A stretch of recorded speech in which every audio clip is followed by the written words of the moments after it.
समस्त को मोर नमस्कार।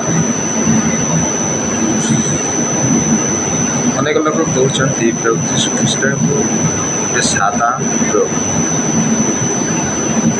परमेश्वर होती प्रभु यीशु ख्रीष्ट। प्रभु यीशु ख्रीष्ट होती परमेश्वर।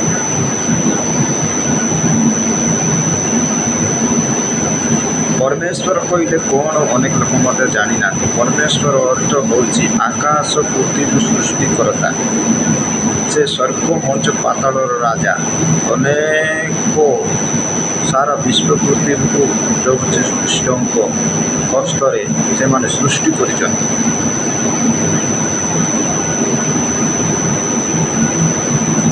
भावी लोक मैंने से नर रूप में आसी पापी मान हस्तर समर्पित होती लोक मैंने कहते कि गोटे सादा प्रभु, किंतु से हूँ स्वयं समस्त मानव जातिर पापर मुक्त करता प्रभु यीशु ख्रीष्ट।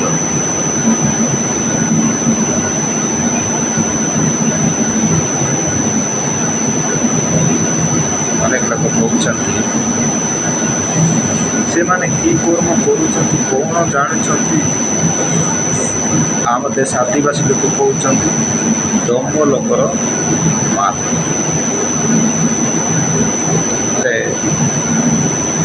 आंध्रा तमिलनाडु केरला बिहार झारखंड रे से जगार कि प्रकार लोकर महापुर अच्छा।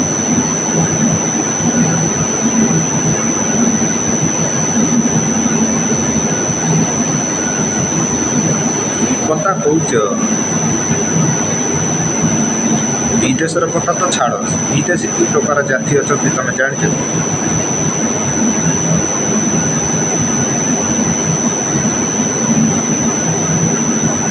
जानी। गोटे प्रश्न पचारि आम भारत में जिते लोक अच्छा सब हिंदू पुराण विषय सब कथा जानते कि अनेक लोग पचारतु हिंदू विषय कथा से मत जानी ना। तो हिंदू विषय कथा से जानी ना केते भगवान परमेश्वर विषय कथा जानी। से जानी देवता भगवान को मानी, किंतु जो माने परमेश्वर सृष्टि करम हस्त हस्त भगवान हस्तर आम सृष्टि कर जानी ना।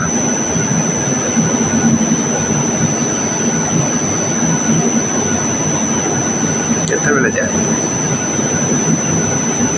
से आग गोटे भिडियो कर प्रकृत ख्रीस्टियान आम हेबा भल भाव ख्रीस्टियान हेबापर आम ख्रीस्टियान कर्म आम मैंने परमेश्वर को देखा से कर्म परमेश्वर कर्म को से मैंने देखिए जानवे कि यहाँ प्रभु यीशुर सत्य कर्म यहाँ हूँ सत्य प्रभु जाने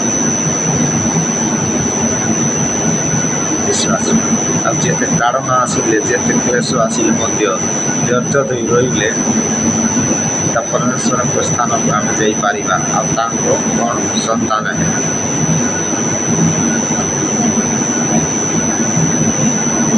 देखी अनेक लोग ख्रीस्टियान किंतु हृदय शैतान।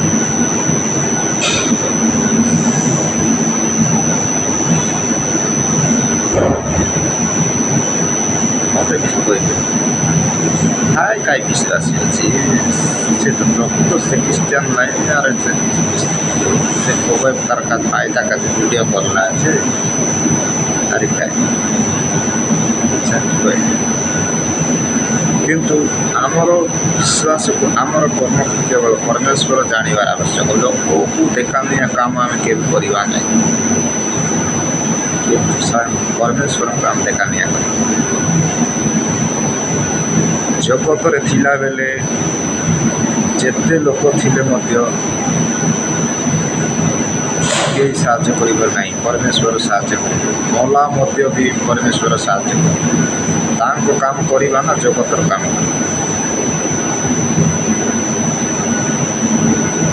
परमेश्वर काम कले सदा बाले संकट काल रे हम बंचिकी रही। जगतर काम न कले ପରମେଶ୍ୱରଙ୍କର କାମ ନ କଲେ ଜଗତର କାମ କରିବା ତାହେଲେ ଜଗତ ମଲା ବେଳେ ଆଉ ଆମକୁ ରକ୍ଷା କରିବେନି।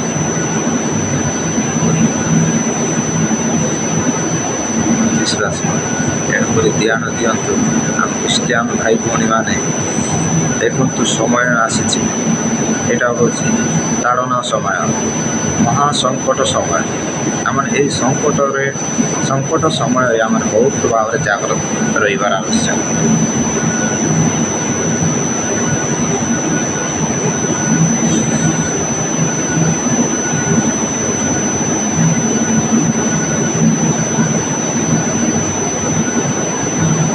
ଭିଡ଼ିଓ କରିଛି, ମୋ ଭିଡ଼ିଓକୁ ଦୟାକରି ଲାଇକ୍ କରନ୍ତୁ ଆଉ କମେଣ୍ଟ ମଧ୍ୟ କରନ୍ତୁ। ବହୁତ ମାତ୍ରାରେ ଆମ ଅନେକ ନ ଜାଣିବା ଲୋକଙ୍କୁ ମଧ୍ୟ ସେୟାର କରନ୍ତୁ। ଦେଖନ୍ତୁ ମୁଁ କାହିଁକି ଏ ଭିଡ଼ିଓ କରିଛି, ସମସ୍ତ ଭାରତବାସୀ ଯେତେ କ୍ଲେଶ ଆସିଲେ ସମସ୍ତ ତାଙ୍କ ପାଇଁ ଆମେ ପ୍ରାର୍ଥନା କରିବା। ଆଉ ତେବେ ଚୁପ୍ ତାଡ଼ନା ଚାଲିଛି, ସେ ତାଡ଼ନା ପାଇଁ ଆମେ ପ୍ରାର୍ଥନା କରିବା। ମାନେ ତାଡ଼ନା ନ ଆସୁ ବୋଲି ପ୍ରାର୍ଥନା କରିବା ନାହିଁ। ଯେଉଁମାନେ ତାଡ଼ନା କରୁଛନ୍ତି ସେମାନଙ୍କ ପାଇଁ ଆମେ ପ୍ରାର୍ଥନା କରିବା। ପ୍ରଭୁ ଯୀଶୁ ଖ୍ରୀଷ୍ଟଙ୍କର ଇଚ୍ଛା ସଫଳ ବୋଲି ଆମେ ପ୍ରାର୍ଥନା କରିବା।